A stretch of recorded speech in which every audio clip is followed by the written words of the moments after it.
Vai jūs zināt, kas ir nauda? Nauda ir vienīgais likumīgais maksāšanas veids sabiedrībā. Naudai ir vairāki veidi.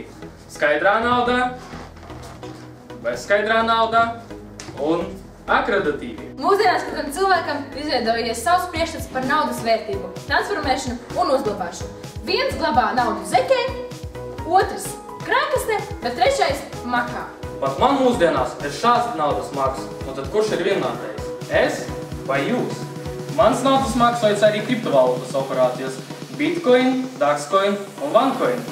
Mēs aicinām pilnveidot savu naudas maku un pievienoties jaunākām tehnoloģijām. Mūsdienās ir iespējams pat biroju izveidot mākoņos, un tāpēc mēs jūs aicinām sekot līdzi tehniskas zinātniskās progresam. Tāpēc lūdzu izmantojam elektroniskos makus. Paldies par uzmanību un lai jums veicas!